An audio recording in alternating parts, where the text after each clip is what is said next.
Hey guys, Hofstad's Toys here, and welcome to a special little treat I have for you guys. We are looking at Oriental empires. We have the people that are involved in the beta have been greenlit to do this game for a certain amount of time. So for the next few days, until I stop, you can expect a few Oriental empires videos. So we're going to dive right into the single player campaign, and yeah, so you start with a whole bunch of factions. You have 5 available to you at the start, and you can unlock the rest of these after 200 turns. Note, this is very, very early beta. There are still features missing, yada yada yada, you know the drill. If you have any questions, you can ask me down in the comments, and I'll try to answer them to the best of my ability. So we're going to start off with the shoe, and like Total War, you have your typical bonuses that comes with every faction out there, yada yada yada. And we're going to start off with the shoe, because I like to start with general traders. That's just my style of play. Increase the turns to 400. Now, first off, when you start this game, you have a settlement, and it's called whatever it's called. It's always the same, and it's pretty much always in the same location for every faction. It's not really randomized as of yet. Don't know if they will do that. And you always start with 2 units: a settlement group and a noble military group. The settlement will go around everywhere and try to, sell a point. Now, when it comes to settlements, obviously this sucks right off the bat. I don't have any bonuses. There's usually a little hexy thing, icon, saying if there's a resource in there, and when you put your village next to it, you can cap it and take it for yourself. So we're going to set these guys to move in either direction and try to find something that's relatively interesting. Okay, so we're going to do technology now, which is over here. So you have 4 schools of thought that research simultaneously. The first one is power. And first off, I'm going to do a rammed earth wall, which is your basic defensive structure. Next up is craft, and because I chose the shoe, I have a 20% bonus for researching. And I'm going to get silk weavers, because right now silk weavers are apparently overpowered. Because you can build a silk manufacturer inside your city, and it will make you money for trading. Next up is thought. And this will increase authority. Pretty much all these do the same thing. I'll explain what they are in a bit. So we'll just select around one of these, authority. And we'll choose one of these because it's kind of random and there's just not that many options. Okay, now over here we have edicts. And there is no point for this edict yet. It's basically the same thing as in Total War, sort of. But yeah, you can enact it for a certain amount of money. The effects are down there. You also have your economics thing and player status, what's happening inside the game, and also your typical statistics that you can look over for everything. So let's end the turn. Now, I set these guys to go into opposite directions, and now let's look at what you can do in the city. Now, you have 6 tabs that you can screw with. Up here is your city buildings, and you can select the palace to increase your prestige, if you want to call it that, your defenses, and increase it up to the next level. How do I get out of it? You also have your military buildings and civic buildings. So right off the bat, we're going to build a bazaar for more trade money. And yep, next you have your recruitment pool. So right now we can only choose between nobles or militia, axemen, and spearmen. Next we have farming. Now these 3 things, 4 hexes here at the top, show different things you can alter surrounding hexes. And basically right now we're going to build a couple of farms. This is because cities are based on population. The more farming you have, the more food you're able to provide for your city, and the higher the population grows. If you don't have enough farms, the population remains stagnant, and you want to keep producing those farms. Next up, you have wood clearing, but we don't have the technology to do that yet, and this will clear out random hexes so you can build more farms. Then you have roads, and then you can construct buildings outside, such as like a mining thing. For one of those hex bonuses I selected earlier, one of them is copper. You could build a mine. So we're just going to keep moving these guys across the terrain and hope to God. Oh my god, there's an enemy up there. Okay, fun, joy, ew. So enemies in this game are a little bit scary because I haven't really figured out a way to bounce back when they kind of kill you. It's not really fun. So we're just gonna keep building up farms, which is... It looks like there's gonna be no bonuses right into the direct area, which is kind of crappy. I don't like that. Obviously, movement of your units is decided by the amount of hexes that's... by terrain hexes, crossing across rivers. You know what I mean. Oh, and there is an enemy there. I thought he would run the opposite direction, so we're gonna go back. And I'll explain combat if he decides to mess with me. Okay, looks like he's not gonna do... Okay, looks like we found one of his hexes. So, now, can we settle? No, we can't because that is a noble unit. So we're gonna send my friendly guys right over there and try to cross paths and hopefully protect my units so they don't die. No, I don't want to end the turn. Now, we have researched Silk Weavers, so we can start building that when we can. Over here, you also have your notifications. What is this? Those are the units that you have. And the cities. Yeah, cities, units, notifications. And we have progress on craft. So we can build a Silk Weaver if we want, which is somewhere around here. That thing. So we'll build that. Also, the thing with this game is that you also have building maintenance. You can't just continually build things in your settlement, otherwise you're just gonna run out of money because you have to keep on maintaining them. And that is part of the... Oh my god, dog farted. Lovely. Ew.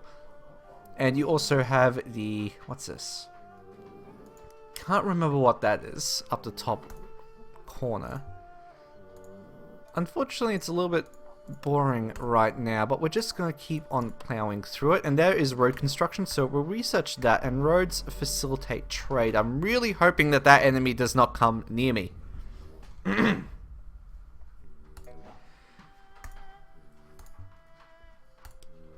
Okay, culture and authority. Oh, I'll explain that when this little segment ends. Okay, right down here you can see authority and culture. Basically, authority is how many cities you can maintain. If your authority is lower than the cities you have, everything's good. But if it is hot, if you have more cities than you have authority, there's a bit more population because you can't put down the iron fist on those, you know, unhappy people that you want to starve to death. You know, they get a little bit unruly once you continuously kill them. Let's just turn off this notification for now because I don't care if I don't have stacks without orders. We just want to keep on heading towards those rhinos, get me some 60 gold because I'm obviously not making too much right now. And we'll keep building farms to increase the population. When your population reaches a certain cap, you can upgrade your city. I think this allows more buildings or generally just more stuff you can do with it. Where is it? It's up here. Yep, it increases the amount of buildings. I was right. So we're building that Silk Weaver, and hopefully it can produce more money. Though I think that is facilitated by trade. I have not played too much of this because it is still in beta, and it sucks that I just don't have a lot of patience for betas. I'm not very astute in identifying features that have to be maintained. Okay, we can build the settlement, so we'll smack it right there. There we go, we now have the city of Fucheng. So we're going to build up some farms and try to raise the population. And I want to keep getting more things that I can trade with to facilitate into trade with my own cities. I want a Silk Weaver in Sanctuary and another one in Fucheng. Some things... wait. No, never mind. Okay, we are now making 56 gold, which is sad. I want more. So what are we wasting on? What the hell is that there? I don't know. Technology and culture, diplomacy, financial summary. So what are we wasting it on? Building upkeep, yeah, I thought so. You really have to maintain the buildings that you are producing. One of the things that this game has is that it has a population workload. Is that the more population you have working on one thing, another job will be slowed down significantly, such as building farms and building at the same time. I think I probably just said something incredibly stupid and the people in this beta are laughing at me, but whatever, I don't care. If I am wrong, I'm gonna be wrong. Now we don't have the ability to build roads here, so we're just going to keep on plugging away at ending the turn and trying to build up until some rebels come and try to mess with me.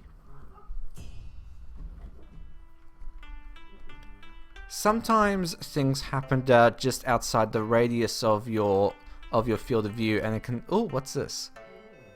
So we can build shrines or pavilions. I'm not sure what those do. I think they increase happiness, and for some reason you can only put them in the mountains. But I'm not gonna bother with that just yet, because I want my farms. I like farms, and I like a nice population. Let's build up some defenses. Defenses are pretty fantastic. We'll also get a bazaar up in there, since it's only 40 gold worth. Technology warning. And we'll do, let's say, composite bows. I do like bows. We also now have the ability to build roads. And we'll get started on that straight away. And roads, as I said, facilitate trade.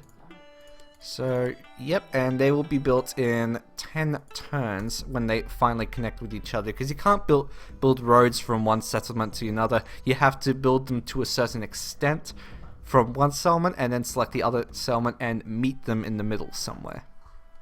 That confused me for a long time at first. I debated putting up a question on the forum, and when I finally figured out, I'm like, oh, I look like a giant retard.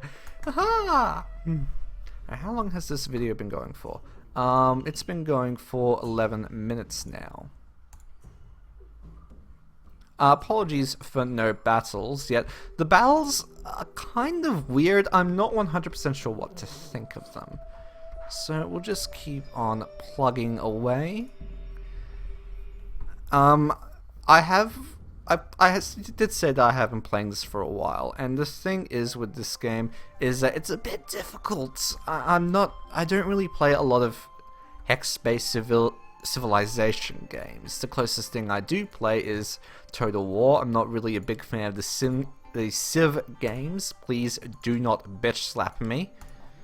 I don't know why, I'm just not exactly the biggest fan of them. But looking at the battle system here is quite interesting, and I'm hoping that when that is refined, it will be absolutely spectacular. So I'm going to turn this video off now before it gets too long, and I'm going to continue playing this campaign. And when it gets a little bit more interesting, I'll show you guys the things that I have done, what I will do, and I will show you in the next episode how battles work, because nothing interesting is going to happen while I'm playing this. I'm just going to keep on plugging away. So I explained to you the base core mechanics of this game and what it may be. So yeah, I do hope you enjoyed this content. If you do, please give a like, please give a subscribe, please keep a watch on this as I continue this campaign, and I will link to the Iceberg Interactive. This game will be available on Steam, and you'll be seeing a lot of stuff regarding it in the upcoming days while people are pushing out videos about this game. So I hope you enjoyed this content, and I hope you have a fantastic day.